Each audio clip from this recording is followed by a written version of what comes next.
Top 5 questions to find the perfect trade career for you in 2026. You know what keeps me up at night? It's not the mortgage. It's not my golf swing. Though, yeah, that too. It's watching people spend years chasing the wrong career when 5 simple questions could have saved them. I'm Zach, 50 years young, 30 years deep in the trades. Started swinging hammers and bending metal in a sheet metal apprenticeship. Worked my way up to foreman, then said screw it and started my own HVAC company 16 years ago. And I've seen it all. The good, the ugly, the why in the hell did I choose this moments. Today, we're cutting through the BS. 5 questions. Your perfect trade. Let's go. Before we get started, smash that like button and subscribe. All right, let's get into it. Here's the thing nobody tells you. Every trade is problem solving. But the type of problem, that's where it gets interesting. Some people love puzzles, like detective work. Finding the needle in the haystack, that's electrical. You're hunting down why a circuit's dead or why a breaker keeps tripping. It's Sherlock Holmes with the multimeter. Other people, they want to build, create something from nothing. That's welding. That's HVAC installation. You walk into an empty space and leave with a functioning system. It's like being a magician, except your tricks actually keep people comfortable. And then there's the fixer, the make it work right now crew. That's plumbing during a flood. That's HVAC when someone's AC dies in July. You're the hero, the cavalry, the person who saves the day. Me? I'm a systems guy. I like seeing how everything connects, how the furnace talks to the thermostat, how airflow impacts comfort. That's why HVAC clicked for me. During my journeyman years, after 5 years as an apprentice, learning the ropes and sheet metal, but here's what I learned running my own shop for 16 years. There's no best type, just your type. So ask yourself, do you want to investigate, build, rescue, or design systems? Your answer? That's your first clue. If you've ever dreamed of financial, location, and time of freedom, listen up. My brother Shane created the content growth engine. And I'm not just saying this because he's family. I'm a student and a member myself. In just 1 month, I had my first $214 day. By month 4, I had a $445 day. And by month 5, I had a $519 day. It's a simple, proven system for growing your YouTube channel and earning a full-time income in less than 4 hours a week. No marketing background, no tech skills, just results. The link is in the description and pinned in the comments below. Go check it out and start your freedom today. Real talk. Some trades are, let's call it, Instagram friendly. Others, not so much. You ever crawl through a 120-degree attic in August? I have. You've ever waded through sewage to fix a main line? That's plumbing. You ever inhaled metal dust while grinding in a fabrication shop? That's welding. This isn't a desk job, people. But here's the beautiful part. The dirtier the work, usually the better the pay. It's supply and demand, baby. Not everyone wants to do it.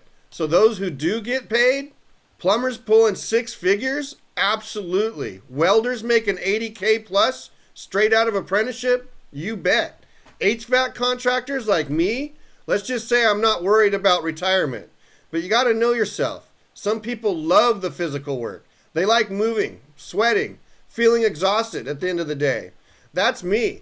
After 6 years as a foreman managing crews, I still miss getting my hands dirty sometimes. Other people, they'd rather work in climate-controlled environments. That's cool too. Electricians often work in finished buildings.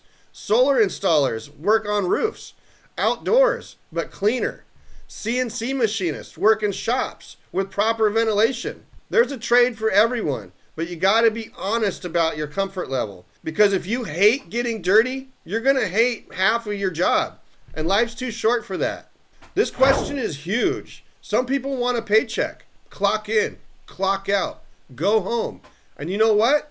That's perfectly fine. Zero judgment. Apprentices make 40K to 50K plus learning. Journeymen pull 60 to 90K plus. Foremen can hit 80 to 120K plus, depending on the trade. That's solid money with benefits and a pension if you're union. But some of us, we're unemployable. I realized that after 14 years in the sheet metal union, that I didn't want someone else deciding my ceiling. I didn't want to ask permission to take a vacation. I didn't want to cap my income at someone else's budget. So I started my own HVAC contracting business. Best decision I've ever made. Scariest too. Contractors in HVAC, we're talking 150 to 500K plus, depending on how big you scale. Plumbing contractors, same range. Electrical contractors, you can build an empire, but it comes with stress, payroll, insurance, liability, angry customers, equipment breakdowns. If you got to ask yourself, do you want security or control, stability or upside? Neither answer is wrong, but your answer determines which path you take. Because if you want to be a contractor someday, you better start learning the business side now, not just the technical work. That's the difference between being good at your trade and being rich from it. Speaking of finding your trade, hey everyone, if you're having some trouble deciding what trade career to choose, check out Course Careers. Talk to Coura. This is Course Careers' new AI career counselor. Coura will help you decide if HVAC, plumbing, electrical, construction project managing, construction estimating, architectural drafting, and supply chain coordinator fits your goals. Then you can start the free intro course it suggests, just like students across multiple industries have used to break into high-paying careers fast without any experience or college degree. The intro course shows you exactly what the job is like day to day and teaches you how to get hired within 4 to 12 weeks. I'll leave the link in my description and pinned in the comments below for you to check out. Trust me, knowing which trade fits you before you commit, that's the smartest move you can make. Now back to the questions. Okay, this one's personal. What do you value outside of work? Because some trades give you your life back, others not so much. You want weekends, holidays, dinner with your family? That's usually commercial construction. That's industrial work, scheduled hours, predictable. You want big money, but you're okay with chaos? That's residential service. That's emergency calls. That's working when everyone else is off, because that's when their AC breaks. I've spent years getting calls at 9 p.m. on a Saturday. Zach, my furnace died, and it's 30 degrees outside. Cool. Let me just abandon my wife and hop in the van. But here's the thing. I chose that because residential service pays more. Emergency calls, time and a half. Weekends, double time in some places. You're trading time for money, and that's fine if you know that going in. Other trades have better balance. Industrial electricians, usually day shift. Elevator mechanics, union hours, strong benefits. Instrumentation techs, Monday through Friday. You got to picture your life, not just your paycheck. Because I've seen guys make 200K and lose their marriage. I've seen guys make 100K and have the happiest families on earth. Money matters, but so does showing up for your people you love. Where's your line?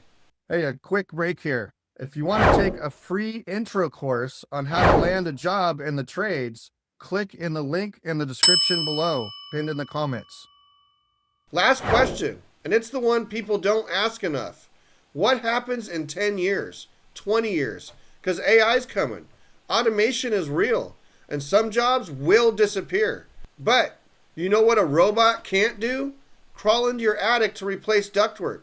Diagnose why your toilet's backing up into your shower. Wire a customer's electrical panel in a 100-year-old house. Weld a structural beam 40 feet in the air. The trades are robot proof, at least the good ones. Repetitive factory work, yeah, that's getting automated. Data entry, gone. Even some design work is getting replaced by AI. But skilled trades, we're safe because every job site is different.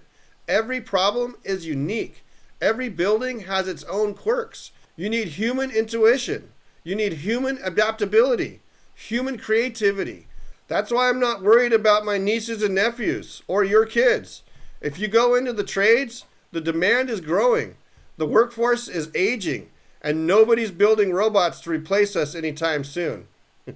So if you want job security for the next 30 years, pick a trade that requires physical skill, critical thinking, and the ability to deal with humans, because that's the future.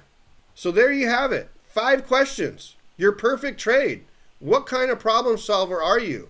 How do you feel about getting dirty? Do you want to work for someone or be the someone? What's your lifestyle look like? And what can't a robot do? Answer these honestly, and you'll save yourself years of wrong turns. I spent 3 decades in the trades, 5 years learning as an apprentice, 3 years proving myself as a journeyman, 6 years leading crews as foreman, 16 years building my own business. And I can tell you this, there's a trade out there that fits you, your personality, your goals, your life. You just got to be willing to ask the right questions. If this video helped you, smash that like button. If you want more unfiltered trade career advice, subscribe and hit that notification bell. And remember, why did the Scarecrow get promoted? Because he was outstanding in his field. I know. That was terrible. Peace out.